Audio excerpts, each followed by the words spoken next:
రోజు దేవుని సేవకు ఆర్థికంగాను శారీరకంగాను సహకారిగా ఉన్నానా లేదా అనేది మనం ఆలోచిద్దాం, ప్రార్థన చేసుకుందాం. క్రీస్తు యేసునందు మమ్ములను మిక్కిలిగా ప్రేమించిన మా కన్న తండ్రి, అద్వితీయుడా, అగోచరుడా, ఆత్మస్వరూపి, అనంత జ్ఞానివైన దేవ, మరణము లేనివాడా, ఆది అంతము లేని తండ్రి, మీ మహోన్నతమైన అతి పరిశుద్ధమైన నామమును బట్టి స్తోత్రాలు. పాపములకు మీ వద్ద తావులేదు, పాపం అంటే మీకు అసహ్యం తండ్రి. మేము పరిశుద్ధులుగా మీరు మమ్మల్ని పుట్టించినప్పటికీ మీరిచ్చిన పరిశుద్ధతను పోగొట్టుకొని మీ ఆజ్ఞలను అతిక్రమించి పాపములుగా, అపరాధులుగా, దోషులుగా మీ సన్నిధిలో నిలబడే భాగ్యాన్ని మేము కోల్పోయి నిత్య నరకానికి జారిపోతున్న మా బతుకుల్లో ఒక నూతన శకాన్ని మాకు అనుగ్రహించి క్రీస్తు ద్వారా క్రీస్తు శకములో మీ బిడ్డలుగా తీర్చబడే మహాభాగ్యాన్ని మీరు ఉచితంగా మాకు అనుగ్రహించినందుకు స్తోత్రములు. మీ పిల్లలుగా నాయన తండ్రి అని మొరపెట్టే మీ పరిశుద్ధాత్మను కూడా మాలోనికి మీరు పంపించిన విధానాన్ని బట్టి మీకు స్తోత్రాలు నాయన.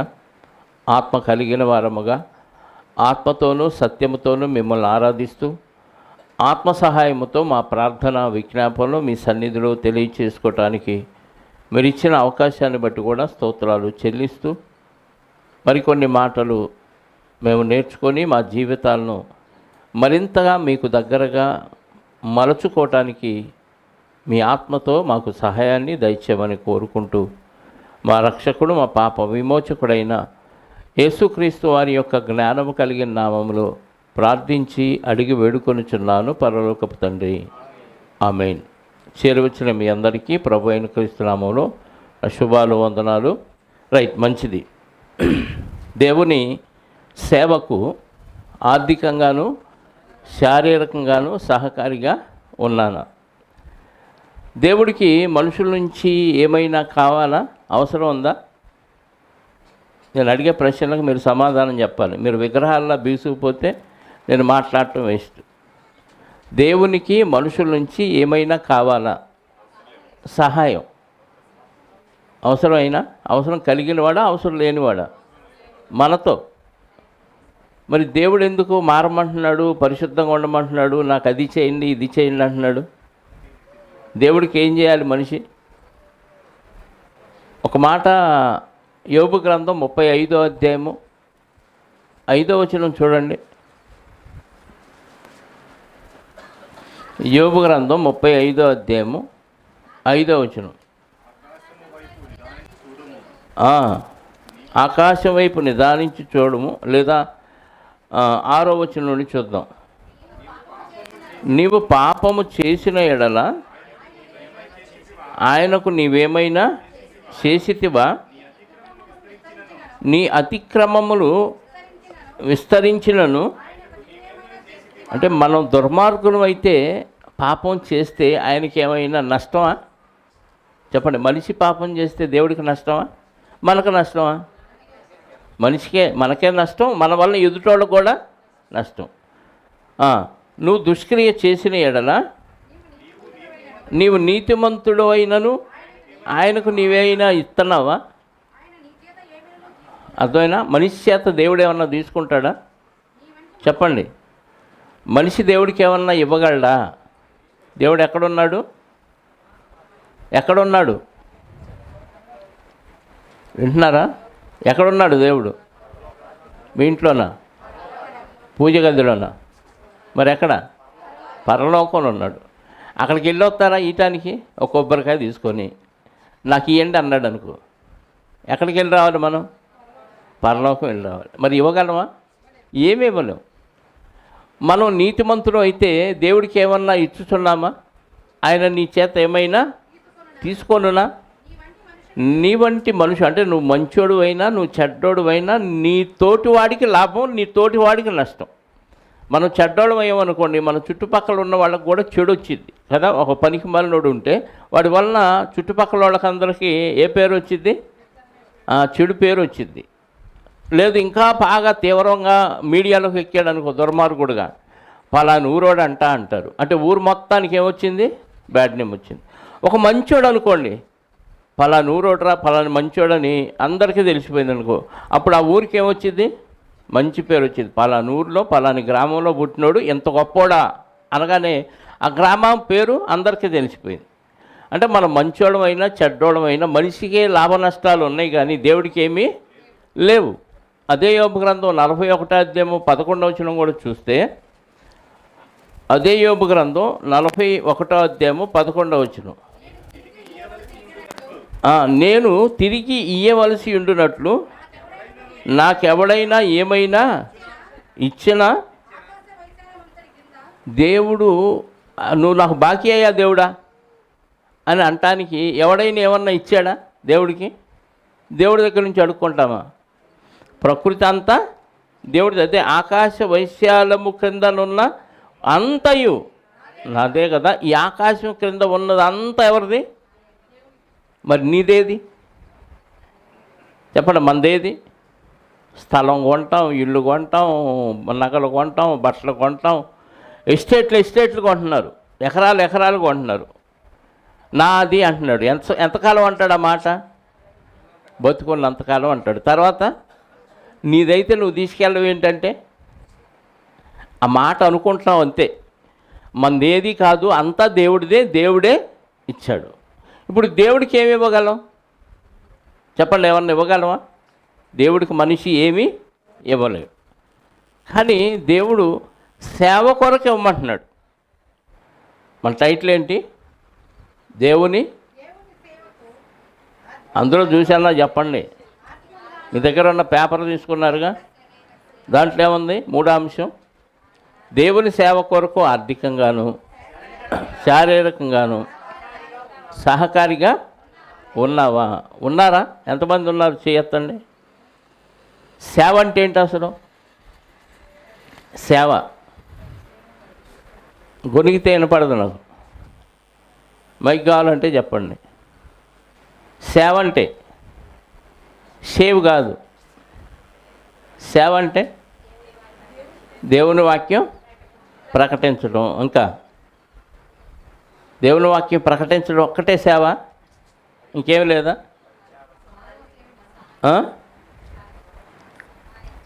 సహాయం చేయాలి. ఎవరికి చేయాలి?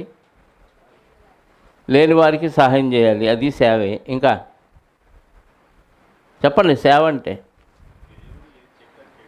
దేవుడు ఏది చెప్తే, దేవుడు ఏం చెప్పాడు? నాకేంటి అన్నాడా?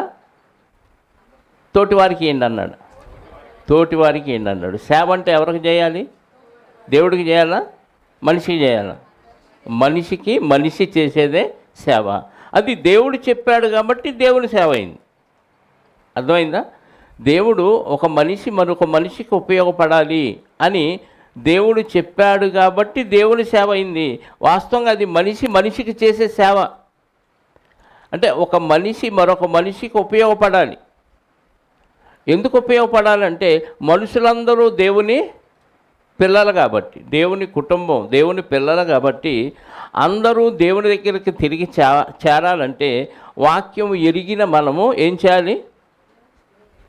వాక్యం ఎరిగిన మనం వాక్యం తెలియని వారికి తెలియచేయాలి. వాక్యం తెలిసిన వారికి కూడా శరీర సంబంధమైన అవసరాలు తీరుస్తూ ఆత్మీయంగా కూడా వాళ్ళని బలపరచాలి. ఇది సేవ అంటే. మరి ఈ సేవ ఖర్చుతో కూడిందా, ఫ్రీగా అయిద్దా? చెప్పండి. ఖర్చుతో కూడింది. ఖర్చుతో కూడిన సేవకి ఎంతమంది సహకారులుగా ఉన్నారు?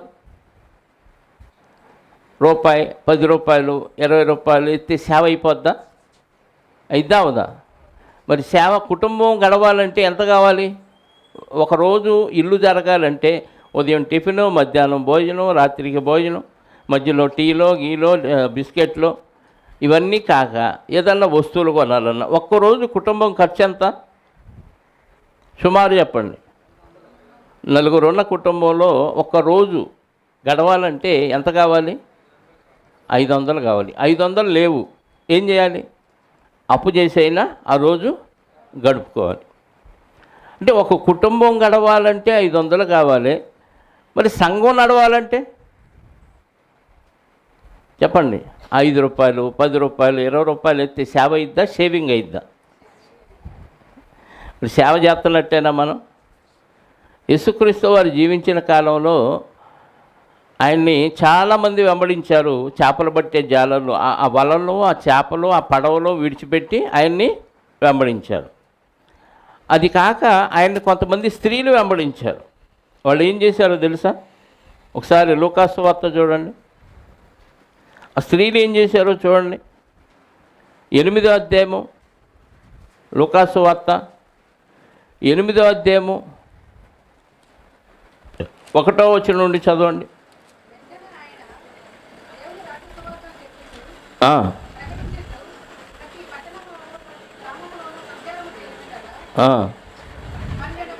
12 మంది శిష్యులు అపవిత్రాత్మలను, వ్యాధులను పోగొట్టబడిన కొందరు స్త్రీలను, అనగా 7 దెయ్యములు వదిలిపోయిన మగ్దలేనే అనబడిన మరియయు,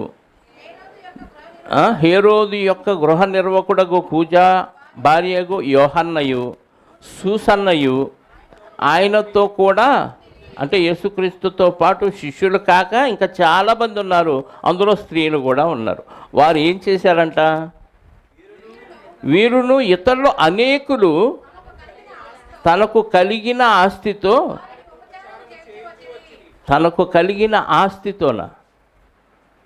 ఆస్తితోనేనా ఏం చేశారంట? ఎవరి? ప్రభువారికే, యేసుక్రీస్తు వారికి ఒక పూట భోజనం పెట్టాలంటే ఎంత ఖర్చు అయింది చెప్పండి? ప్రభువారికి ఒక పూట భోజనం పెట్టాలంటే ఎంత ఖర్చు అయింది? ఆ రోజుల్లో ₹10 పావలానో ఖర్చు అయ్యి ఉండొచ్చు, ఇంకా తక్కువే అయ్యి ఉండొచ్చు. డబ్బులు ఇంకా విలువ పెరగలేదు కాబట్టి. ఇప్పుడు రోజుల్లో ఒక దైవజనుడికి భోజనం పెట్టాలంటే ఎంత ఖర్చు అయింది? ఒక ₹100 వేసుకోండి. ఆయన ఒక్కడే వస్తాడా? ఆయనతో పాటు చాలామంది వస్తారా? చాలామంది వస్తారు. అందుకే వాళ్ళకి కలిగిన దాంట్లో కొంత తీసి ఉపచారం చేశారండి. రాయల ఏం రాయబడింది? ఆస్తులమ్మేరా. వారికి ఆ స్త్రీలంట వారికి కలిగిన ఆస్తులతో ఉపచారం చేశారంట. అంటే ఆస్తులు అమ్మేసి వచ్చి ఉపచారం చేశారా? ఎవరైనా ఉన్నారు ఒక్కళ్ళు ఇక్కడ? ఆస్తులు అమ్మేసి వచ్చి, పోనీ ఆస్తిలో సగం వాటా, ఆస్తిలో పావు. ఆస్తులు ఎందుకండి? అవసరం ఉంది అంటే అవసరం తీర్చేవాళ్ళే కనపట్ల. పరలోకం ఈజీగా వచ్చేది కాదు, అది గుర్తుపెట్టుకోండి. నువ్వు ఎంత బిగబడతావో దేవుడు అంత బిగబడతాడు. నువ్వెంత విప్పుతావో దేవుడు అంతగా నీకు విప్పుతాడు. అందుకే అన్ని సంఘాల్లో వాళ్ళు అడుక్కోవటానికి వాడే పదం, మీరు ఇవ్వండి దేవుడిని అడగండి. ఇవ్వండి అంటే పాస్టర్ గారికే ఇవ్వమని అర్థం. వాళ్ళు ఇంకెవరికి పేదలకు సాయం చేయండి, లేని వాళ్ళకి బట్టలు ఇవ్వండి, ఆహారం లేని వాడికి ఆహారం పెట్టండి, ఇవి చెప్పరు. మీరు ఇవ్వండి, దేవుడిని అడగండి, దేవుడు ఆకాశ వాకిళ్ళు ఇప్పి మీకు కుమ్మరిస్తాడని చెప్తారు. ఇవ్వమంటే దేవుడికి ఇవ్వమంటే ఎవరికి ఇవ్వమని అర్థం? అక్కడ పాస్టర్ గారికి ఇవ్వమని అర్థం. మనం అలా చెప్పట్లా. పరిచర్యకు ఉపయోగపడండి, దేవుని సేవకు ఆర్థికంగాను శారీరకంగాను ఉపయోగపడాలి. అది టైటిల్. అంటే నువ్వు దేవుని సేవ నీ ధనంతో నువ్వు చెయ్యి. పాస్టర్ గారికి ఇవ్వాలనే రూలు లేదు. నీకు చేత అయితే పేదలకి ఆహారం పెట్టి 4 మాటలు చెప్పు, లేకపోతే చెప్పించు. వస్త్రాలు లేనివాడికి వస్త్రాలు ఇచ్చి వాక్యం చెప్పు, లేకపోతే చెప్పించు. అదే ప్రేమించటం. దేవుని సేవ ఇది. దానికి నీ ఆస్తులు అమ్మేసి చెప్పండి ఏం చేయాలి? పరిచర్య చేయాలి. ఎక్కడ చేస్తున్నావు? చెయ్యరు, చేసేవాళ్ళకి సహకారం ఇవ్వరు. మరి అలా పోని నీ శరీరంతో కష్టపడేమన్నా సేవ చేస్తావా? చెప్పండి. మీటింగ్ ఉంది, అదంతా శుభ్రం చేయాలి, భోజనాలు ఉండేవాళ్ళు భోజనాలు ఉండాలి, ఏమంటే గంగాళాలు గడిగేవాళ్ళు గంగాళాలు గడవాలి, ఊడ్చేవాళ్ళు ఊడ్చాలి. ఇవన్నీ చాలా పనులు ఉంటాయి. అంటే శారీరకంగా దేవుని పనికి సహకరించవచ్చు, ఆర్థికంగా దేవుని పనికి సహకరించవచ్చు. అంటే దేవుడికి ఇవ్వటం అంటే ఉద్దేశం ఏంటంటే దేవుని సువార్త వ్యాప్తి కొరకు నీ ధనాన్ని, నీ శరీరాన్ని ఖర్చు పెట్టమంటున్నాడు. అది దేవునికి ఇవ్వటం అంటే. ఓన్లీ పాస్టర్ గారికే ఇచ్చి దేవుడికి ఇచ్చేసామలే అనుకుంటే అది పొరపాటు. పోనీ ఆ పాస్టర్ ఏమన్నా సత్కార్యాలు చేయటానికి వాడతాడంటే పాస్టర్ గారు డెవలప్ అయిపోవటానికి, కుటుంబాన్ని పెంచుకోవటానికి వాడుకుంటారే తప్ప సంఘం అభివృద్ధి కోసం ఏమన్నా వాడతారా? వాడరు. అట్లాంటి వాళ్ళకి మాత్రం బాగా దోచిపెడతారు కదా. మొన్న వెళ్ళాను, హైదరాబాద్ వెళ్ళినప్పుడు ఆ కల్వర్ టెంపుల్కి వెళ్తే చూస్తే కళ్ళు తిరిగిపోయినాయి. ఎందుకంటే అంత పెద్దది, అంత ఫ్యాను ఒక్కొక్క రెక్క ఎంత ఉంటుందో తెలుసా? ఈ పాక స్తంభం ఫ్యాన్ అయితే ఈ రెక్క ఎక్కడ దాకా ఉంటుంది, ఆ రెక్క అక్కడ, అంత పెద్ద ఫ్యాన్లు, మొత్తం ఏసీ. ఆదివారం మాత్రమే కనపడతాడు అయ్యగారు, మిగతా రోజుల్లో అస్సలు ఆ స్టేజ్ మీద ఎక్కడ కనపడడు. అలాంటి ఆయన ఏమడుగుతున్నాడు తెలుసా? సతీష్ కుమార్ని ప్రేమించే వాళ్ళు ఎవరైనా ఉంటే, మీ హృదయపూర్వకంగా దేవుడు మిమ్మల్ని ప్రేమిస్తే, మరి సతీష్ కుమార్ని ప్రేమించడం ఏంది, దేవుడు ప్రేరేపించడం ఏంది? ప్రేరేపిస్తే మీరు 5,000 తక్కువ కాకుండా ఎంతమంది ఇస్తారు? ఒక సీటు కొనుక్కోవటానికి 20,000, 2,000, 20,000 ఎంతమంది ఖర్చు పెడతారు? అంటే అక్కడ కుర్చీలు పేర్చి ఆ కుర్చీని ఒకడు కొంటే 20,000 ఇచ్చి, ఆడు బతుకున్నంతకాలం ఆ కుర్చీలో కూర్చుంటాడు. ఆడు చచ్చిపోయినా ఆ కుర్చీ ఇంకొకడు కూర్చుంటాడు. కాబట్టి వాడికి కూడా నువ్వు స్వార్థ చెప్పించినట్టు అంట ఆ ప్లేస్లో కూర్చోబెట్టి. ఎన్ని మ్యాజిక్లు అండి! దేవుని సేవ అంటే ఒక వ్యక్తిని దేవునికి సమీపంగా తీసుకురావటానికి నీ శరీరం కష్టపెట్టాలి, నీ ఆస్తులతో సేవ చేయాలి. అది సేవ అంటే. దేవుడికి ఏం అవసరం లేదు మన నుంచి. దేవుడి కోసం మనం ఏమీ చేయలేము. ఆయన చేసేది ఏంటి, మనం చేసేదేంటి? దేవుడికి ఏమన్నా ఇవ్వాలంటే ఎక్కడి నుంచి తెచ్చిస్తావు చెప్పండి? ఎక్కడి నుంచి ఇవ్వాలి? భూమి మీద ఏదో ఒక వస్తువు ఇవ్వాలి. ఆ వస్తువు ఎక్కడి నుంచి వచ్చింది? దేవుడు సృష్టిస్తే కదా ఆ వస్తువు వచ్చింది. నువ్వు కాయ ఇచ్చినా, పువ్వు ఇచ్చినా, పండు ఇచ్చినా, ఏది ఇచ్చినా దేవుడికి ఇవ్వాలంటే ఏమిస్తావు?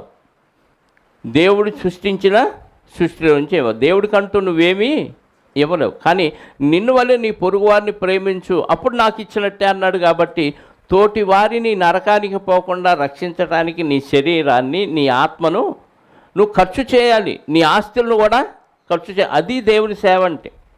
అందుకే పాత నిబంధనలో దశమ భాగం కాన్సెప్ట్ తెచ్చింది. అందుకే దేవుడు దశమ భాగాలు దేవుడికి ఇవ్వండి, దేవుడికి ఇవ్వండి అని అడుక్కుంటున్న ఈ రోజుల్లో దశమ భాగం దేవుడికి అవసరం లేదు. దశమ భాగం ఎవరికి ఇవ్వాలో చూడండి ఒకసారి. పాత నిబంధనలో సంఖ్యాకాండం 18వ అధ్యాయము 21వ వచనం నుండి చూద్దాం ప్రియులారా.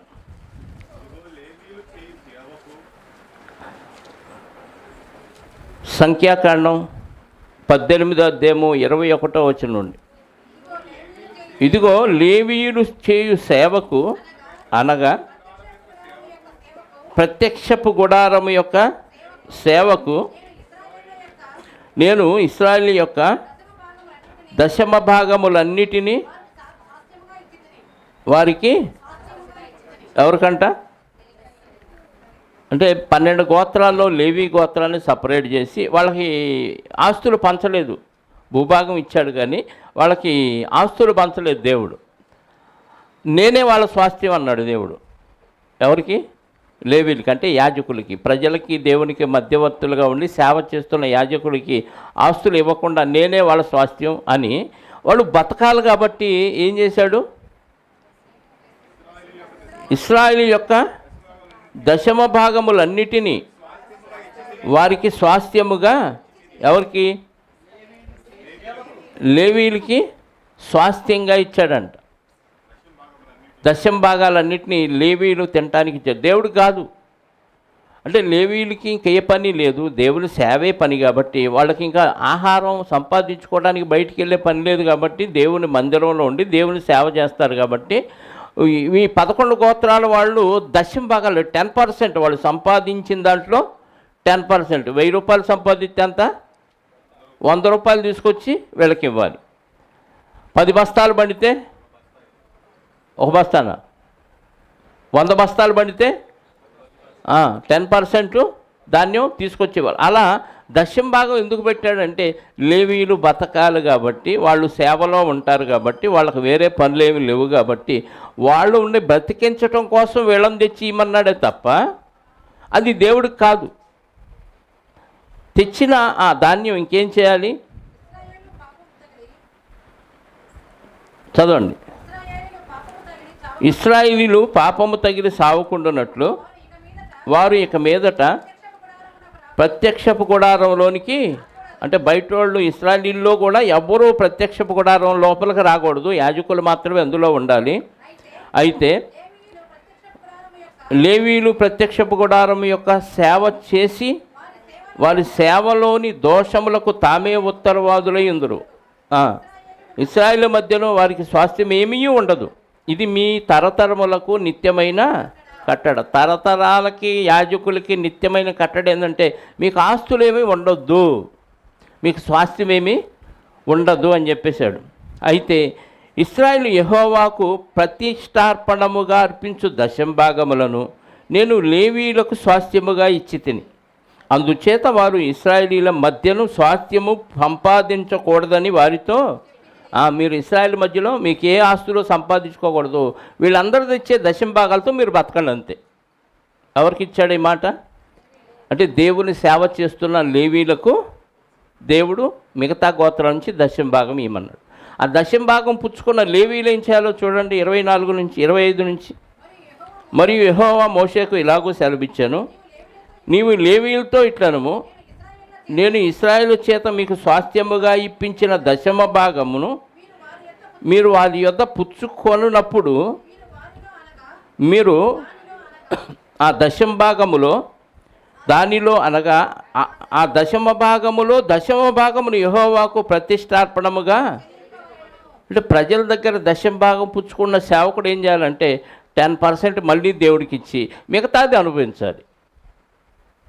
అర్థమైందా? ఏమంటే ఎంత ఖర్చు పెడుతున్నారు ఈరోజు దశమ భాగాలు తీసుకుంటున్న వాళ్ళు? దశమ భాగం అంటే ఎంత? 100లో 10 రూపాయలు, 100లో 10 రూపాయలు. ఇప్పుడు నేను అడుగుతున్నాను మిమ్మల్ని, రోజుకి 500 సంపాదించుకునేవాళ్ళు ఎంత తీసి పక్కన పెట్టాలి? 50 రూపాయలు. మరి నెలకి 20,000 30,000 సంపాదించుకునేవాళ్ళు మరి ఎంత ఖర్చు పెడుతున్నారు సేవకి? చెప్పండి, ఎంత ఖర్చు పెడుతున్నారు? అది ఇశ్రాయేలీయులకి ఇచ్చింది. ఇప్పుడు క్రైస్తవులకి ఏమి ఇచ్చాడో తెలుసా? ఒకసారి కొరింథీ పత్రిక చూడండి. కొరింథీయులకు రాసిన పత్రిక 16వ అధ్యాయము మొదటి పత్రిక 16వ అధ్యాయము మొదటి వచనం నుండి, పరిశుద్ధుల కొరకైన సందా విషయమైతే నేను గలతీ సంఘమునకు నియమించిన ప్రకారము మీరు కూడా చేయండి. అంటే గలతీ సంఘానికి ఒక నియమాన్ని పెట్టాడు పౌలు గారు. నేను వచ్చినప్పుడు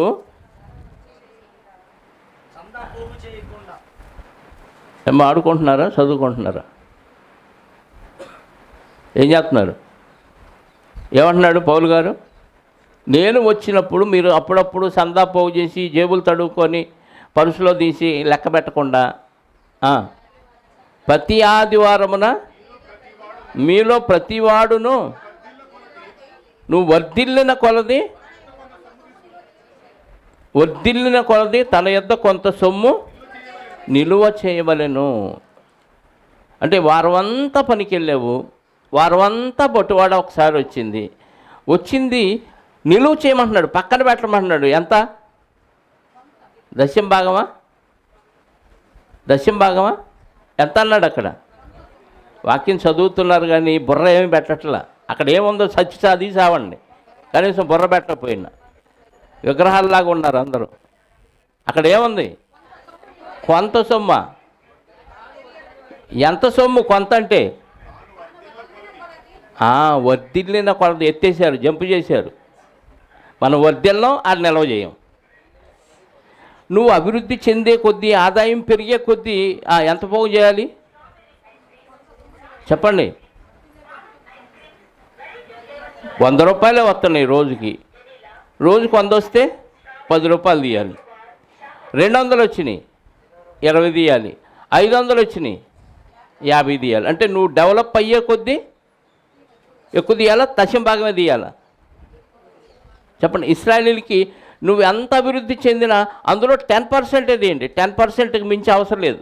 ఇస్తే ఇవ్వచ్చు, లేకపోతే లేదు. అది వాళ్ళ రూలు. కానీ క్రైస్తవ్యంలో నువ్వు అభివృద్ధి చెందే కొలది ఏం చేయమన్నాడు? నువ్వు బిగబట్టావనుకో, నిలవ చేసి ఇవ్వకుండా నువ్వు అభివృద్ధి చెందవు. నువ్వు ఎక్కడ వేసిన గొంగళి అక్కడే చిల్లు సంచిలో వేసిన డబ్బుల్లాగా ఖర్చు అయిపోతానే ఉంటుంది. రోగాలకు కావచ్చు, ఎవడొకడు దోచుకోవటం కావచ్చు, అప్పు తీసుకొని ఎగ్గొట్టేవాడు కావచ్చు, అనవసరమైన ఖర్చులు అయిపోతూ ఉంటాయి. ఎందుకంటే నువ్వు వర్ధిల్లే కొలది దేవునికి ఇవ్వాల్సినవి, సేవకి ఇవ్వాల్సినవి ఇవ్వట్లా. కనీసం నీ శరీరంతో వచ్చి దేవుని పని ఏమన్నా చేస్తావంటే ఈ శరీరం కొంపకే పరిమితం తప్ప దేవుని మందిరము, పరిచర్య, బయటికి వెళ్ళి సువార్త ప్రకటనకి దీనికి మాత్రం శరీరాన్ని అస్సలు ఖర్చు పెట్టడం. మళ్ళీ ఎలా రోగాలు తగ్గుతాయి, ఎలా అభివృద్ధి చెందుతాం మనం? అర్థమవుతుందా? చిన్న లాజిక్ పెట్టాడు. నువ్వు డెవలప్ అయ్యే కొద్దీ దేవుని సేవకి ఇస్తూ ఉండు.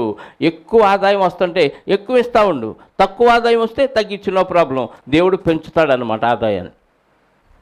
దేవుడు ఆదాయాన్ని పెంచే కొద్దీ నువ్వు దేవుడి సేవకి పెంచుతూ ఉన్నావు అనుకో, ఓహో నా సేవకుడు పెంచుతూ ఉన్నాడు కాబట్టి ఇంకా ఆదాయాన్ని పెంచుదాం, ఇంకా ఎక్కువ ఇస్తాడు, ఇంకా ఎక్కువ పరిచర్య జరిగిద్దని దేవుడు నిన్ను అభివృద్ధి పదంలోకి తీసుకొస్తాడు. తెలుసా? కోల్గేట్ పేస్ట్ మీ అందరికీ తెలుసు కదా? తెలుసా? ఎంతమంది తెలుసు? క్లోజప్ కాదు, కోల్గేట్ పేస్ట్. ఆయన ఈ బైబిల్లో మాట తీసుకొని 10% ఇవ్వటం స్టార్ట్ చేశాడంట. 10% ఇవ్వటం స్టార్ట్ చేసి, అంటే 90% వ్యాపారానికి వాడుకుంటున్నాడు, 10% మాత్రం దేవుని సేవకి ఇస్తున్నాడు. ఆయన 10%తో స్టార్ట్ చేసి అభివృద్ధి చెందుతూ 20% చేశాడు. 20% ఇస్తే ఇంకా డెవలప్ అయింది వ్యాపారం. 30% చేశాడు, ఇంకా డెవలప్ అయింది. ఈరోజు 90% సేవకిచ్చి 10%తో వ్యాపారం చేస్తూ అభివృద్ధి చెందుతూనే ఉన్నాడు. ఇంకేమిస్తాడు? 10% స్టార్ట్ చేసిన వాడు ఈరోజు 90% అంట. అంటే దేవుడికి ఇచ్చే కొద్దీ దేవుడు ఏం చేస్తున్నాడు? అక్కడ అభివృద్ధి పదంలోకి తీసుకెళ్తున్నాడు. వర్ధిల్లిన కొలది నీ దగ్గర పోగు చేయి. కొంతమంది దేవుడికి కొన్ని సంఘాలు చెబుతారు, నువ్వు అన్నం వండేటప్పుడు కసిన బియ్యం తీసి ఇది దేవుడికని పక్కన పెట్టు, వారు అవగానే తీసుకెళ్ళి పాస్టర్ గారికి ఇవ్వండి. నువ్వు కూర వండేటప్పుడు కూరగాయలకు వెళ్ళేటప్పుడు అందులో కొంత తీసి పక్కన పెట్టు. ఇలా రోజు పక్కన పెట్టి వారం అవగానే పాస్టర్ గారికి, లేదా నెల అవగానే తీసుకెళ్ళి పాస్టర్ గారికి అని ఇట్లా అలవాటు చేశాడు. అదే డబ్బులు తీసుకెళ్ళి పక్కన పెట్టావు అనుకో, నెల తిరగగానే ఇంట్లో డబ్బులు అయిపోయినాయి అనుకో, అప్పుడు ఏ డబ్బుల మీద కనుబడిద్ది? వాడేద్దాంలే, దేవుడు చూశాడా పెట్టాడా, పాస్టర్ గారికి కూడా తెలియదుగా, వాడేసేద్దామని దొబ్బెత్తావు, అసలు వచ్చింది. దేవుని దగ్గర దొంగతనం కూడా చేస్తామన్నమాట మనం. ఇప్పుడు అందరూ దొంగలు అయిపోతున్నారు. వర్ధిల్లిన కొలది ఇస్తూ ఉంటే దేవుడు అభివృద్ధి చేస్తూ ఉంటాడు. నీకు ఏ కొదువు ఉండదు, నీకు కొంచెం ఆదాయంలో కూడా హ్యాపీగా బతికేస్తారండి. అది అనుభవించి చూడండి మీరు కావాలంటే. నాకు ఈ మధ్య నేను చెప్పట్లేదు, మళ్ళీ పాస్టర్ గారు డబ్బుల కోసం ఈ సువార్త ఇలాంటివి చెబుతున్నాడా అందరిలాగే అనుకుంటారే పొరపాటు. మీ పరిధిలో మీకు చేతనైన సేవ మీరు చేసేయండి. మీ ఆదాయంతో నలుగురికి సువార్త చెప్పటమో చెప్పించటానికో మీ డబ్బుల్ని ఖర్చు పెడితే, యేసుక్రీస్తుని వెంబడించిన ఆ స్త్రీలందరూ ఏం చేశారు? వారికి ఉన్న ఆస్తులతో ఉపచారం చేశారంటే, ఆ శిష్యులు చాలామంది ఆయన వెంబడిస్తూ ఉంటారు. అన్ని పనులు వదిలిపెట్టి ఆయనతో పాటు తిరుగుతుంటే మరి తిండి తిప్పలేంటి వాళ్ళకి? కాబట్టి ఈ స్త్రీలు ఏం చేశారు? ఆస్తులు అమ్మి ఆ సేవకులకి ఆహారం పెట్టి వాళ్ళకి సేవ చేయటానికి ఉపయోగించారంటే ఎంత ధన్యులో చూడండి. అందుకే ఈరోజు వాళ్ళ గురించి మనం చదువుకోగలుగుతున్నామంటే ఎంత త్యాగం చేశారు. మరి మనం ఏం చేస్తున్నాం? దశమ భాగం కంటే తక్కువ ఇస్తున్నాం తెలుసా? మనం వారానికి ఎంత హీనంగా వేసుకున్నా కనీసం 5,000 సంపాదించిన వాళ్ళు ఎవరు లేరు ఈరోజు. 5,000 అంటే ఎంత ఉండాలి చెప్పండి? ఒక్కరోజు కూడా ఒక 500 నోట్లు అందులో పడదు. అంటే దొంగలేనా చెప్పండి? దర్జా దొంగలు అందరూ, జబర్దస్త్ దొంగలు. రోగం వస్తే అర్జెంటుగా అప్పు చేసేది ఏం చేస్తారు చెప్పండి? ఏం చేస్తారు?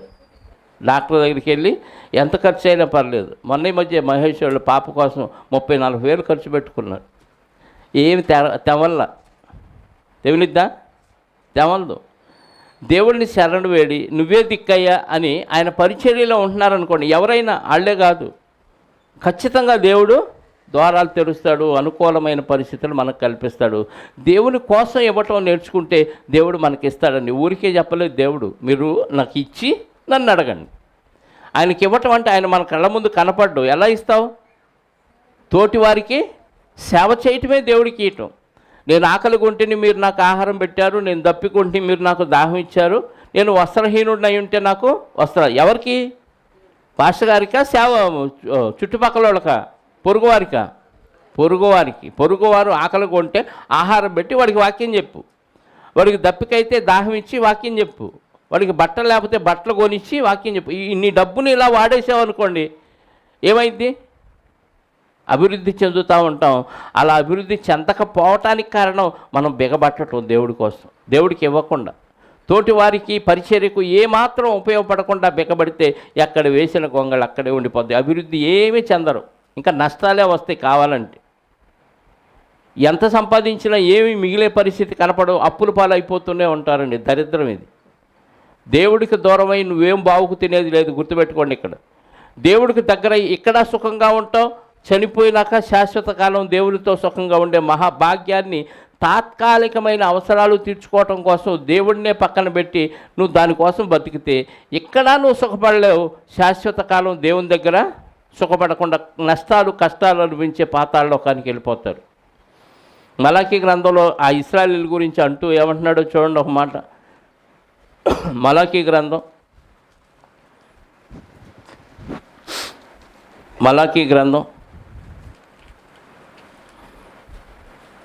3వ అధ్యాయం అనుకుంటా, 8వ వచనం నుండి చూడండి.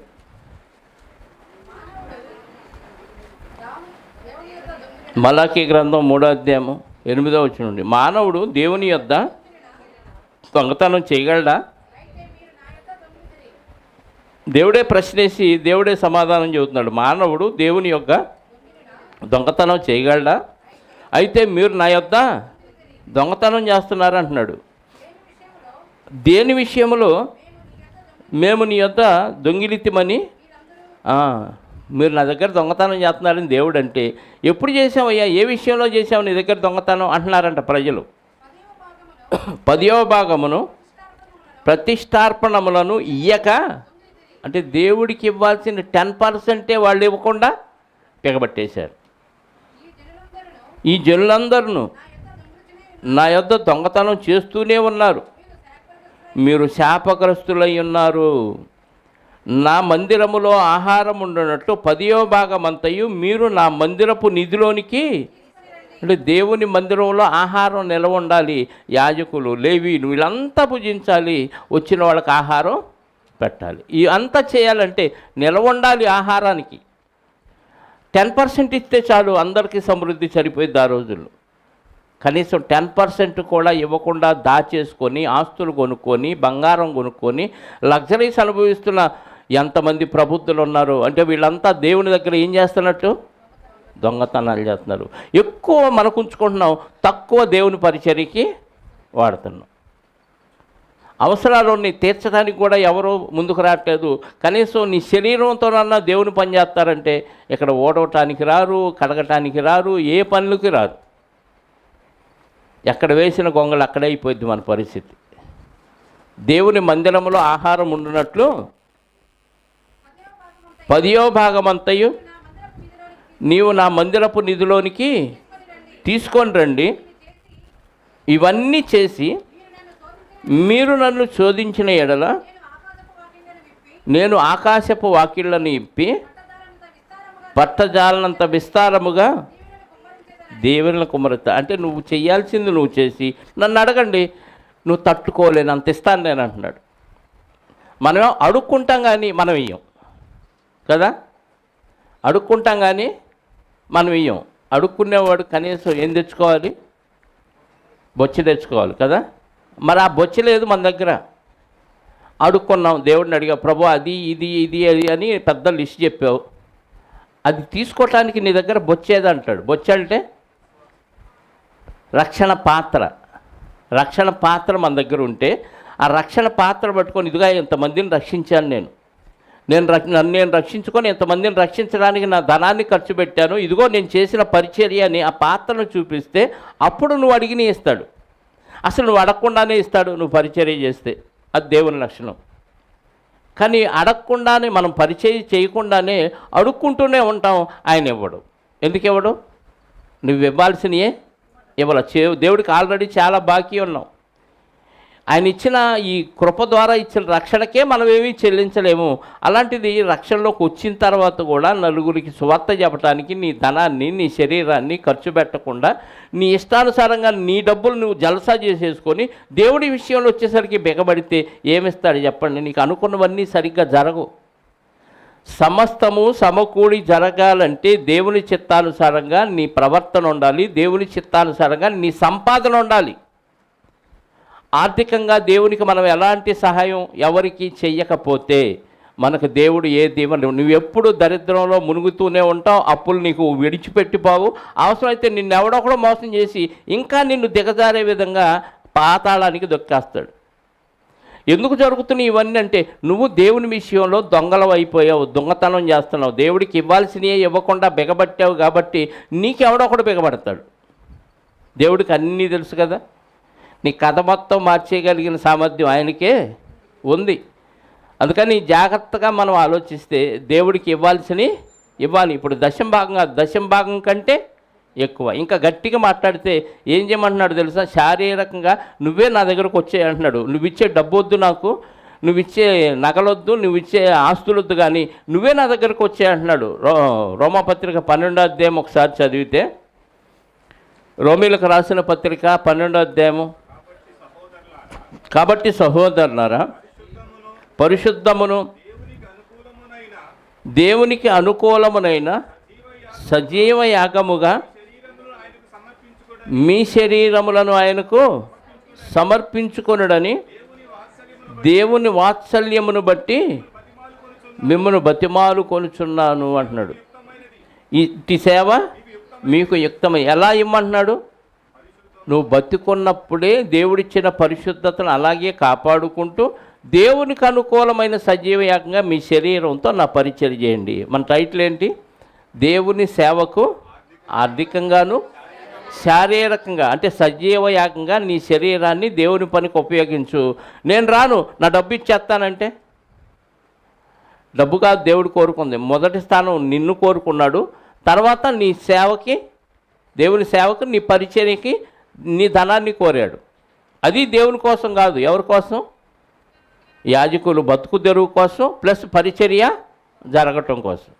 ఈ రెండు విషయాల్లో నీ ధనం ఉపయోగపడలేదనుకోండి, ఒకవేళ ఉపయోగపడితే కొద్దిగా ఉపయోగపడింది అనుకోండి, అప్పుడు నీకు రావాల్సిన దీవెనలు ఆశీర్వాదాలు రావు. మనం ముఖ్యంగా ప్రభు యొక్క బల్లలో పాలు పొందుతున్నాం, అవునా? ప్రభు యొక్క రక్షణ పాత్రలో పాలు పొందుతున్న మనము ఆయన ఇచ్చే ఆశీర్వాదాలు తీసుకోవాలంటే మన కర్తవ్యం ఏంటి? రొట్టె రసం తీసుకుంటున్నాం, కర్తవ్యం ఏంటి మనది? కొరింథీ పత్రికలో ఏం చెప్పాడు?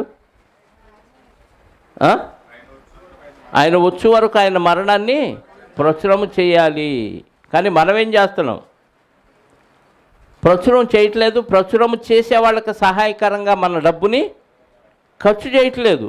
చేయనప్పుడు దేవుడు ఏమిస్తాడు మనకి?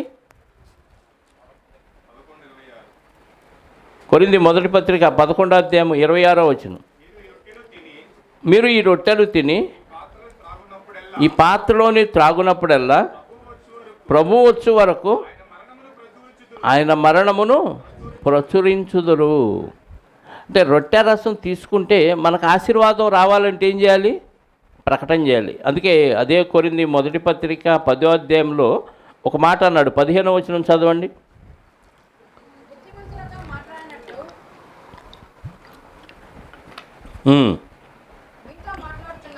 మీతో మాట్లాడుచున్నాను. 16వ వచనం చదవండి. మనము దీవించు ఆశీర్వచనపు పాత్రలోనిది త్రాగుట క్రీస్తు రక్తములో పాలు పుచ్చుకొనుటయే కదా. మనం విరుచు రొట్టె మొక్క చేసేవాడిని, రొట్టెని ఇచ్చేసావు. మనం విరుచు రొట్టె తినుట క్రీస్తు శరీరములో పాలు పుచ్చుకొనుటయే కదా. చాలు. మనము దీవించు ఆశీర్వచనపు పాత్రలోనిది త్రాగుట, దీవించు ఆశీర్వచనపు అంటే గిన్నె అన్నాడు అక్కడ కింద ఫుట్నోట్లో 3 త్రాగుట పాత్రలోనిది త్రాగుట, స్తుతించు స్తుతి పాత్రలోనిది. అంటే ఆ రక్తం పాత్రలోని తాగామంటే మనం దేవుణ్ణి స్తుతించే స్తుతి పాత్ర అది మనకి ఆశీర్వచనపు పాత్ర. అందులో భావాన్ని జాగ్రత్తగా మనం గమనిస్తే అందులోనిది ఆ ద్రాక్షరసం పుచ్చుకున్న మనము స్తుతించాలి దేవుణ్ణి. స్తుతించు స్తుతి పాత్ర అంటే బయటికి వెళ్ళి మనం సువార్తను ప్రకటించాలి లేదా ప్రకటింప చేయాలి. దానికోసం మన శరీరాన్ని ఖర్చు పెట్టాలి, మన ధనాన్ని ఖర్చు పెట్టాలి. అప్పుడు మనకు ఆశీర్వాదం వచ్చింది. అర్థమైందా? ఇవేమీ మనం చెయ్యకపోవటం వల్ల మనకి ఏ ఆశీర్వాదం రావట్లేదు. ఏంటో దేవుడిని నమ్ముకున్నాను కానీ ఎలాంటి ప్రయోజనం లేదు. రోగాలు తగ్గట్లేదు, ఆర్థిక స్థితి బాగుపట్టలేదు, మనసు బాగట్లేదు, సరిగా నిద్ర పట్టట్లేదు.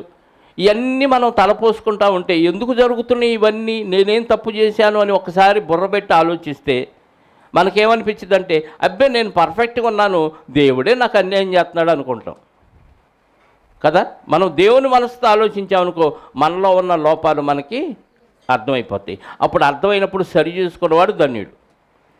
సరి చేసుకోకుండా అదంతే నేను ఇంతే అన్నట్టుగా అలా వెళ్ళిపోయామనుకోండి ఏ ప్రయోజనం ఉండదు. నీ ఆర్థిక స్థితి బాగుపడాలి, మెరుగుపడాలంటే నువ్వు వర్ధిల్లిన కొలది ఇస్తూ ఉండాలి. దేవుడు నీకు ఇస్తూనే ఉంటాడు.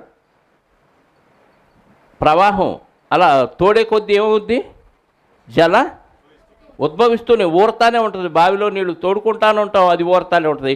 తోడకుండా అలాగే పెడితే ఊరటం ఆగిపోద్ది. నీకు ఊరటం ఎందుకు ఆగుతుందంటే నువ్వు తోడి అనేకమైన మొక్కలకు ఆ నీళ్లు పోతుంటే బావిలో నీళ్లు ఆ మొక్కలు ఎదుగుతాయి, ఇక్కడ నీళ్లు అయిపోతూ ఉంటాయి, ఒక పక్క ఊరుతూనే ఉంటాయి. నీ సంపాదన కూడా దేవుని సేవ కొరకు అలా వాడుతూ ఉంటే అనేకమైన మొక్కల్లాంటి ఆత్మలు ఎదుగుతూ ఉంటాయి దేవుడిలో. నీకు ఊరే నీరు బావిలో నుంచి ఊరుతూనే ఉంటుంది. ఈ సీక్రెట్ తెలియక మనం బిగబడతా ఉంటాం. దేవుడు కూడా నీకు రావాల్సిన ఆశీర్వాదాలన్నీ బిగబడుతూ ఉంటాం. ఆశీర్వచన పాత్రలోని తీసుకొని కూడా మనం బిగబడితే ఇంకెవరు బాగు చేస్తారు చెప్పండి మనల్ని? దేవుడి విషయంలో ఏమాత్రం సందేహం లేకుండా నేను బాగా గమనించాను. నేను అందుకే నా ఇంట్లో అవసరాలు ఉన్నా లేకపోయినా, తీరినా తీరపోయినా అవి పక్కన పెడతాను. దేవుని పనికి ఏదైనా ఆటంకం కలిగిస్తుంది, పలాని వస్తువు తరుగైంది, పలాని వస్తువు పాడైందంటే ఇమ్మీడియట్గా ఇంట్లో పనులు పక్కన పెట్టి ఇది చేస్తాను నేను. ఇప్పటికీ 3 సంఘాల్లో ఏ మైక్ పాడైనా, ఏ వస్తువు పాడైనా, ఏ వస్తువు లేకపోయినా నేను ఎవరికి చెప్పను, అందరిని అడగను. బాగా ఖరీదైన వస్తువులు కొనాల్సినప్పుడు ఇదిగో పలాని వస్తువు కొంటాం, మీరు మనసుంటే హెల్ప్ చేయండి అంటా తప్ప చిన్న చిన్న వాటికి కనీసం 5,000, 10,000 అంత ఖరీదు కలిగిన వస్తువులు కొనడానికి కూడా ఎవరిని అడగను. అప్పు చేసైనా ముందు తెచ్చి ఆ వస్తువు కొనిపడేస్తాను అంతే. ఎందుకంటే దేవుని పరిచర్యకు ఎలాంటి ఆటంకం కలగకూడదు. దానికి ఇచ్చే కొద్దీ దేవుడు నాకు ఇస్తూనే ఉంటున్నాడు. రోజైనా ఎవరినైనా ఇలా చేయి జాపి అడిగామా? ఎవరినైనా ఎక్కడ అడగ. ఎందుకు? అడగాల్సిన ఆయన్ని అడిగితే మనం చెయ్యాల్సిన పని చేస్తూ ఉంటే ఆయన ఇవ్వాల్సినవి ఎలా ఇస్తాడో తెలియదు. ముక్కు మొహం తెలియనోడి చేత కూడా కానుకలు పంపిస్తూనే ఉంటాడు అవసరమైతే. అంత అద్భుత కార్యాలు చేసే దేవుడిని పెట్టుకొని ఆయన విషయంలో మనం గోజాడితే దేవుడు మనకి ఆకాశ వాకిలు కాదు కదా, కనీసం పక్కింటోడు వాకిలు ఇప్పి కూడా ఒక ముద్ద పడేయడు. ఎందుకంటే నువ్వు బిగబట్టావు దేవుడికి ఇచ్చే విషయంలో. హెబ్రీ పత్రిక చూడండి ఒక మాట, 12వ అధ్యాయము, హెబ్రీలకు రాసిన పత్రిక 12వ అధ్యాయము 14-15 వచనాలు చూడండి.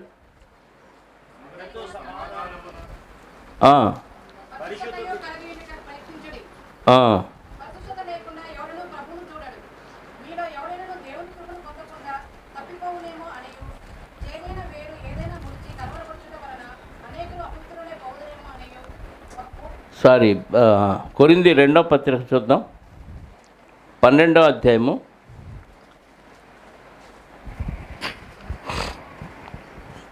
14వ వచనం నుంచి చూద్దాం. కొరింథీ 2వ పత్రిక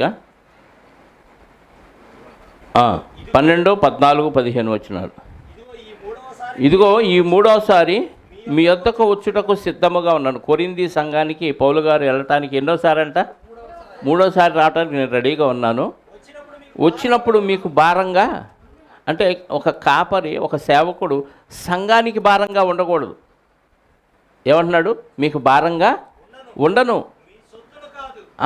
మీ దగ్గర నుంచి డబ్బులు నేను ఆశించట్లేదు, మిమ్మల్ని సజీవయాగంగా దేవుని సేవకు మీరే రండి. మీ డబ్బులు అవసరం లేదు దేవుడికి. దేవుడు ఎలాగైనా బతికిస్తాడు. మనుషులు రొట్టె వలన మాత్రం కాదు, కానీ దేవుడు నోటి నుంచి వచ్చే ప్రతి మాట వలన బతుకుతాడు. మీరు ఇస్తేనే నేను తిని బతుకుతున్నాను అనుకుంటున్నారా? మీ నుంచి ఏమీ నేను అడగను, మిమ్మల్నే కోరుతున్నాను. మీరే వచ్చేయండి దేవుడి పనికి. అంటే ఆర్థికంగా సహాయం చేయటం కంటే మీరే వచ్చి దేవుని పని చేయండి అంటున్నాడు. మిమ్మల్నే కోరుచున్నాను. పిల్లలు తల్లిదండ్రుల కొరకు కాదు, తల్లిదండ్రులే పిల్లల కొరకు ఆస్తు కూడతగినది కదా. తండ్రులు పిల్లల కోసం ఆస్తులు సమకూరుతాడు, పిల్లలు తల్లిదండ్రుల కోసం ఆస్తులు కూడబెట్టరు కదా. అలాగే కాబట్టి నాకు కలిగినది యావత్తు, నాకున్నదంతా మీ ఆత్మలో పరలోకం వెళ్ళటానికి సంతోషంగా వ్యయపరచెదను అంటున్నాడు. నన్నును నేను, అంటే పౌలు గారు, నా ఆస్తి మీకోసం ఖర్చు చేస్తాను, ఆర్థికంగా మీకోసం నేను వదిలేస్తాను నా ఆస్తి, ప్లస్ నా శరీరాన్ని కూడా మీకోసం ఖర్చు చేస్తాను. అదండి ఆర్థికంగాను శారీరకంగాను దేవుని పని కోసం పౌలు గారు ఏమంటున్నాడు, ఏమంటున్నాడు కదా, నా ఆస్తిని మీకోసం సంతోషంగా ఖర్చు పెడతాను, నా శరీరాన్ని కూడా మీకోసం. ఇలా ప్రతి ఒక్కరు ఉన్నారనుకోండి, ఎన్ని ఆత్మలు రక్షించబడతాయో తెలుసా? పక్కింటి వాళ్ళకి వాక్యం చెప్పడానికి కూడా మనం కథలు, పక్కింటి వాళ్ళకి సువార్త చెప్పించడానికి కూడా నీ శరీరాన్ని కష్టపెట్టి చెమట కూడా కరచకపోతే ఎలా వస్తాయి ఆశీర్వాదాలు? నీ డబ్బు నువ్వు రాకపోయినా కనీసం నీ డబ్బుతో పక్క వాళ్ళకి సువార్త చెప్పడానికి నీ డబ్బు ఉపయోగపడకపోతే నీకు ఎలా ఇస్తాడు ఆశీర్వాదం? దేవుడికి ఇచ్చి దేవుడి దగ్గర నుంచి పొందుకునే అది తెలియట్లా. 10,000 కట్టండి 50,000 పొందుకోండి అంటే కట్టేసి మోసపోతాం వచ్చింది మనకి కదా. తక్కువ పెట్టుబడి పెట్టి ఎక్కువ లాభం పొందండి అంటే ఈజీగా ఇచ్చేసి మోసపోతున్నాడు, వాడేమో ఎగ్గొట్టి వెళ్ళిపోతున్నాడు.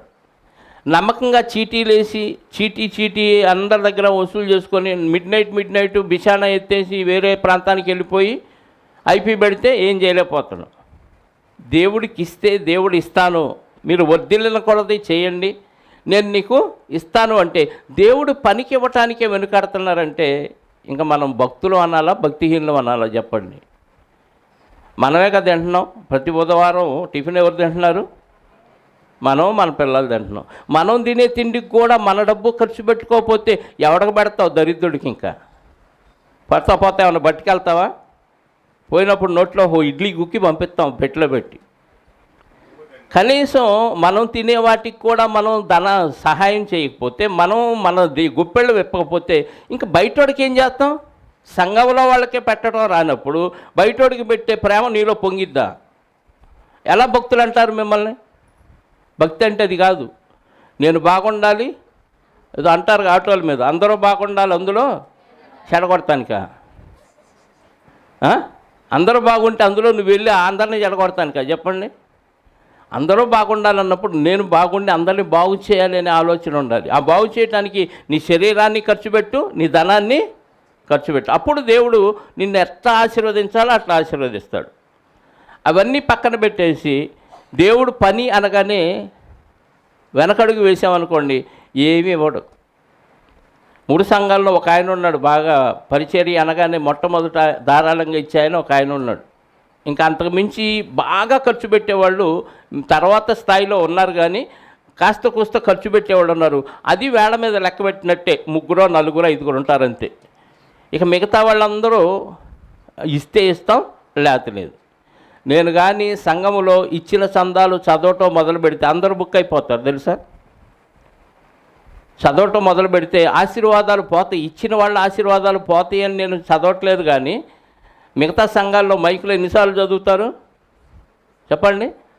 516, 1016 ఇచ్చారనుకోండి, వాళ్ళ పేర్లు 10 సార్లు చదువుతారు.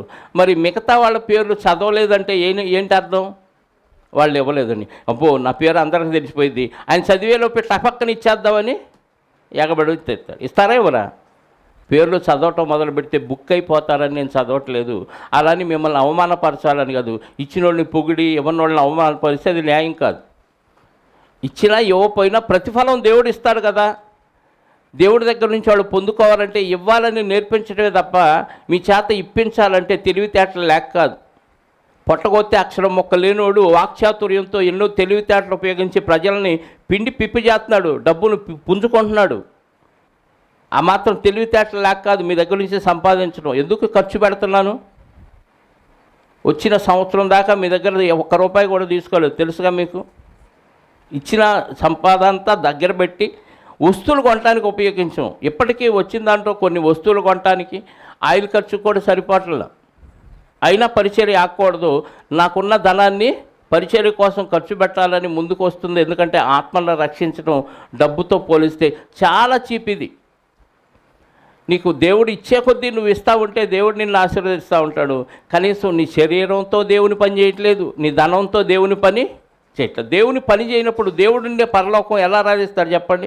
అక్కడ ఏం బావుకు తిన్నావని, ఏం పెట్టావని నిన్ను ఎక్కడికి రానియాలి? ఎక్కడికి వస్తే నువ్వు కూడా పిసినార్తనాన్ని అందరికీ నేర్పించి చెడగొడతావని అక్కడికి రానియడు మనల్ని. ఏం చెప్తున్నాడు పౌలు గారు? కాబట్టి నాకు కలిగినది యావత్తు మీ ఆత్మల కొరకు బహు సంతోషముగా ఖర్చు చేస్తాను. నన్నును నేను వేయపరచుకొందును. నేను మిమ్మల్ని ఎంత ఎక్కువగా ప్రేమించానో అంత తక్కువగా మీరు నన్ను ప్రేమిస్తారా? నేను ఎంత ప్రేమించి మీకు ఇది చేస్తుంటే మీరు ఎంత తక్కువ ప్రేమిస్తున్నారో తెలుసా? నన్ను మీ ఆత్మల కొరకు నన్ను నేను ఖర్చు చేసుకుంటూ ఒంట్లో బాగున్నా బాగోపోయినా ఎట్టి పరిస్థితుల్లో ఏ రోజన్నా ఆబ్సెంట్ అయ్యానా? మీకు బుద్ధి చెప్పడానికి 1-2 మార్లు ఆబ్సెంట్ అయ్యానే తప్ప అట్టయినా రోషం వచ్చి టయానికి వస్తారని కావాలని ఏ రోజు అనారోగ్యంతో ఉన్నా నేను వచ్చి పరిచర్య ఎందుకు చేశానో తెలుసా? ఆత్మలో నశించిపోకూడదు అని. నన్ను నేను ఖర్చు చేసుకుంటున్నాను, నా ధనాన్ని ఖర్చు చేస్తున్నాను. అయినా మీకు పాఠం రాకపోతే ఎవరేం చేస్తారు చెప్పండి? ఇంకా పౌలు గారు ఏం చేశాడో తెలుసా? కొరింది 2 అపోస్తల కార్యాల గ్రంథం 20వ అధ్యాయము. ఇంకా చాలా ఉన్నాయి పౌలు గారు చేసినవి, ముగిస్తాను. 33-34 వచనాలు చూడండి ప్రియులారా. అపోస్తల కార్యాల గ్రంథం 20వ అధ్యాయము. ఎవని వెండినైనను బంగారమునైనను వస్త్రాలనైనను నేను ఆశింపలేదు. అంటే ఆశించేవాళ్ళు ఉంటారా? ఏమంటే మనిషి చనిపోతే వచ్చి శవాన్ని పూడ్చిపెడితే పాస్టర్ గారికి కానుకిచ్చి పంపాలి, తెలుసా? కృతజ్ఞత కూడిక పెట్టుకుంటే కానుక ఇవ్వాలి, పెళ్ళికి అటెండ్ అయితే కానుక ఇవ్వాలి. నువ్వు చచ్చావా బతికావా అనవసరం. మీ ఇంటికి దైవజనుడు వచ్చి వెళ్ళిపోతే బైబిల్ ఇప్పుతాడు, బొచ్చి తెలిసినట్టు, అడుక్కునేవాడు బొచ్చి ఇప్పినట్టు. అందులో వీళ్ళు ఏం చేస్తారు? టుప్మని కానుక పెడతాడు. ఇదేం అలవాటు, పాడు రోగం. అదేమన్నా అడుక్కునే బొచ్చ బైబిల్. ఇలా ఓపెన్ చేస్తారు, సీక్రెట్గా బైబిల్లో పెడతారు. అంటే ఆయన ఒక ముష్టోడు, వీళ్ళొక దానకరుణురాడు. అంటే వస్తే వెళితే ఖచ్చితంగా పాస్టర్ గారికి కానుక ఇవ్వాలి. ఎవరి దగ్గరైనా ఎప్పుడన్నా కానుక అడిగామా చెప్పండి? ఏ కార్యక్రమానికన్నా ఆదివారం అందులో వేసే తప్ప ఇంకెక్కడైనా కానుకలు తీసుకుంటామా? ఎవరన్నా అడిగారా? మరి ఏం చెప్తున్నాడు పౌలు గారు? ఎవని వెండినైనను బంగారమునైనను వస్త్రములనైనను నేను ఆశింపలేదు. బట్టలు పెట్టలేదని ఏమైనా అడగలేదు. మీ బంగారం వేయండి, నాకు ఇచ్చేయండి, నిలువు దోపిడీ ఇవ్వండి అడగల. పౌలు గారు అడగల, నేను అడగల. మరి ఏం చేయమంటున్నాడు? ఏం చేశాడంట? నా అవసరాల నిమిత్తం, నాతో ఉన్నవారి అవసరాల నిమిత్తం ఈ నా చేతులు కష్టపడ్డా. అంటే పని చేసుకుంటూ పరిచర్య చేశాడంట పౌలు గారు. 2 సంవత్సరాల క్రితం వరకు నేనేం చేశాను? పని చేసుకుంటూ పరిచర్య. పనిలో వచ్చిన డబ్బును కూడా పరిచర్యలో పెట్టి పరిచర్య చేశాం. ఉచితంగా పరిచర్య చేశాం. అనేక గ్రామాలు పరిచర్య చేశాం. నాతో పాటు వచ్చిన సహోదరులు కూడా నాతో పాటు కొంత ధనాన్ని ఖర్చు పెట్టి, నాతో పాటు వారి శరీరాలని కష్టపెట్టి అర్ధరాత్రి పగలంతా పని చేసుకొని అర్ధరాత్రి దాకా నాతో తిరిగి మళ్ళీ పొద్దున్నే పనికి వెళ్ళిపోయేవాళ్ళు. ఆ పని బట్టలతోనే మళ్ళీ నాతో పాటు వచ్చి పరిచర్యకి తిరిగేవాడు. ఎందుకు? వాళ్ళకి నాకు ఎందుకు? ఆత్మల రక్షణ. నిన్ను వల్లే నీ పొరుగు వారిని ప్రేమించడం. అది ఆ పరిచర్యకి నీ ధనాన్ని, నీ శరీరాన్ని ఉపయోగించినప్పుడు నీ భక్తి వేస్ట్. నువ్వు ఎక్కువ డబ్బులు ఇస్తే ఇచ్చేయచ్చు పాస్టర్ గారికి, ఆయన సుఖానికి వాడుకుంటాడు. ఇక్కడ పరిచర్యలో ఉపయోగపడిన నీ డబ్బు వృధా. ఆయన ఏం చేసుకుంటే నాకెందుకండి, నేను ఇచ్చాను కదా అంటే, కాదు, నువ్వు ఇచ్చిన ప్రతి రూపాయి దేవుని సేవకు ఉపయోగపడుతుందా, సొంతానికి ఖర్చు పెట్టుకుంటున్నాడో తేలాలి, ఖచ్చితంగా తెలుసుకోవాలి. సొంతానికి ఖర్చు పెట్టుకుంటే నీకు ఫలం రాదు, ఇచ్చినందుకు నీకే నష్టం. ఆ డబ్బులు బూడిదలో పోసిన పన్నీరు అయిపోద్ది.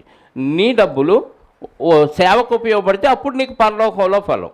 ఒక అడుక్కునేవాడికి దానం చేసావు, ఆడు నువ్వు ఈగానే అటు పోయి తాగాడు, ఏమైంది? ఆడు తాగటానికి నువ్వు నీ డబ్బుని హెల్ప్ చేసావు అంతే. అదే వాడు తినటానికి కాస్త ఆరోగ్యం సంపాదించుకోవడానికి తిన్నాడు అనుకో, కాస్త ఉపయోగం. అదే దేవుని పని చేసేవాడికి హెల్ప్ చేసావనుకో, నీకు పరలోకంలో ధనం. అందుకే లూకాసు వార్తలో ఒక మాట అన్నాడు, 18వ అధ్యాయంలో, 16వ అధ్యాయము 9వ వచనం చూడండి. లూకాసు వార్త ముగిస్తాను. అన్యాయపు సిరి వలన మీకు స్నేహితులను సంపాదించుకొనుడి, ఎందుకంటే ఆ సిరి మిమ్మల్ని వదిలిపోయినప్పుడు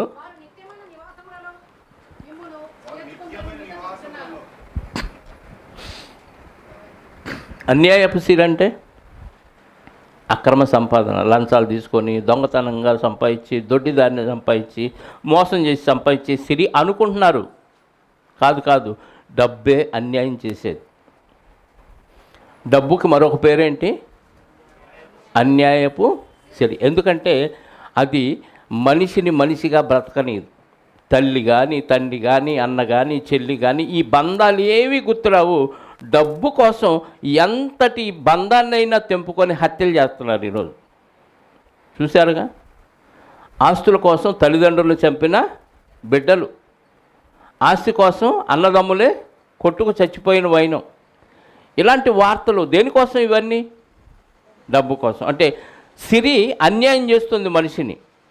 ఈ అన్యాయము చేసిన సిరి ఒకరోజు నిన్ను విడిచిపెట్టి వెళ్ళిపోతుంది. అర్థమైందా? అన్యాయం చేసిన ఈ డబ్బు ఒకరోజు నిన్ను విడిచిపెట్టి వెళ్ళిద్దా? లేదా నువ్వు డబ్బుని విడిచిపెట్టి వెళ్ళిపోతావా? ఎప్పుడు? చనిపోయినప్పుడు. అప్పుడు ఈ డబ్బు నిన్ను రక్షించిద్దా? ఈ లోపు ఏం చేయమంటున్నాడు? ఈ లోపు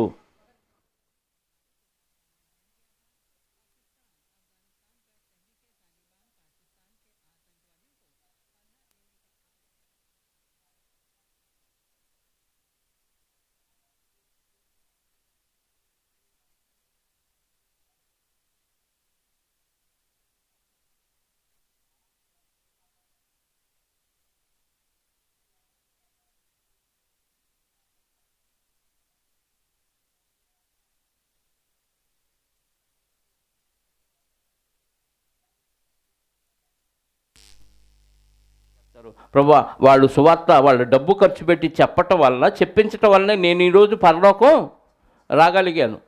కాబట్టి వాళ్ళ వలన నేను వచ్చాను, కాబట్టి వాళ్ళు చేర్చుకో అని రికమెండేషన్ చేయగలరంట. చదవండి మాట. అంటే డబ్బే నిన్ను అన్యాయం చేసేది. కాబట్టి అన్యాయం చేసి ఈ డబ్బుతో నువ్వు ఏదో బంగారమో, స్థలాలో, పొలాలో, నగలో, నట్రో కొనుక్కొని జలసా చేసి వాటిని విడిచిపెట్టి వెళ్ళిపోబాకు. అది నీతో రాదు. స్నేహితులను సంపాదించుకోండి. ఆ స్నేహితులు ఏం చేస్తారంట? ఎందుకంటే ఆ డబ్బు ఏదో ఒక రోజు చావు పేరుతో మిమ్మల్ని విడిచిపెట్టి వెళ్ళిపోద్ది, మీతో రాదది. మిమ్మల్ని అన్యాయం చేసి అది వెళ్ళిపోద్ది. ఆ స్నేహితులే నిన్ను నిత్యమైన నివాసంలో మిమ్మల్ని చేర్చుకుంటారు. అంటే కొంతమంది పరిశుద్ధుల్ని నువ్వు కొంటే, నీ డబ్బు పెట్టి కొంటే, అంటే డబ్బు ఇచ్చి బాప్తీసం ఇప్పించకండి, మళ్ళీ ఈ మాట చెప్పానని. కొంటే అంటే నీ ధనాన్ని ఖర్చు పెట్టి, నీ శరీరాన్ని ఖర్చు పెట్టి, కొన్ని ఆత్మలు రక్షించడానికి నీ ధనాన్ని, నీ శరీరాన్ని ఉపయోగిస్తే వారిని రక్షించిన కారణాన్ని బట్టి నిన్ను పరలోకం చేర్చుకుంటాడు. ఫలాలు లేని చెట్టు ఏమైంది? నరికివేయబడి అగ్నిలో పడవేయబడదు. ఫలాలున్న చెట్టుకే దేవుడు పరలోకం ఇస్తాడు. ఫలిస్తేనే పరలోకం, ఫలించకపోతే నిత్య నరకం. అంటే నీ డబ్బుతో నువ్వు ఫలించు. డబ్బు అన్యాయం చేసిద్ది, కానీ నువ్వు ఫలిస్తే నీకు న్యాయం జరిగింది. అంటే దేవుని సేవ కొరకు నీ ఆస్తిని, నీ ధనాన్ని, నీ శరీరాన్ని ఖర్చు పెట్టు, నీకు శాశ్వత కాలం దేవుని దగ్గర ఉండే మహాభాగ్యం దీని వల్లనే లభించింది. ఇది కాకుండా నువ్వు ఎంత సంపాదించి ఎన్ని కార్యక్రమాలు భూమి మీద చేసినా, రాజకీయాల్లోకి వెళ్ళి పదవులు సంపాదించినా, లేదా పెద్ద పెద్ద వ్యాపారాలు చేసి ఆస్తులు కూడబెట్టినా, ఈ డబ్బు నిన్ను అన్యాయం చేసిద్దే తప్ప నీకు న్యాయం ఏమాత్రం చేయదు. కాబట్టి అన్యాయపు సిరి వలన స్నేహితులను సంపాదించుకొని ఆ ధనాన్ని నువ్వు పరలోకంలో ధనంగా మార్చుకునే అవకాశం దేవుడిచ్చాడు. కాబట్టి దేవుని సేవకు ఆర్థికంగాను శారీరకంగాను సహకారిగా ఉన్నానా లేదా అని ఈ రోజు నుంచి చెక్ చేసుకొని టిక్కు పెట్టుకుంటావో ఇంటూ పెట్టుకుంటావో నీ ఇష్టం, నిర్ణయం మీకే విడిచిపెడుతూ ఈ మాటలు ముగిస్తున్నాను. ప్రార్థన చేసుకుందాం. పరమనందు ఆశీర్వాదమైన మా కన్న తండ్రి, మహోన్నతుడా, మీ మహాప్రేమ కృప కనికరము జాలి దయను బట్టి స్తోత్రాలు. ఈ లోకము శాశ్వతమైంది కాదు, ఈ లోకములో మా బ్రతుకు శాశ్వతమైంది కాదు. మీరిచ్చిన ఈ జీవిత కాలములో, మీరిచ్చిన ఈ బ్రతుకులో ఆరోగ్యముతోనూ ఆయుష్తోనూ ఉండే అవకాశాన్ని మీరే మాకు కల్పించారు. ఏదో ఒకరోజు ఈ దేహాన్ని విడిచిపెట్టి మేము వెళ్ళిపోవాలి.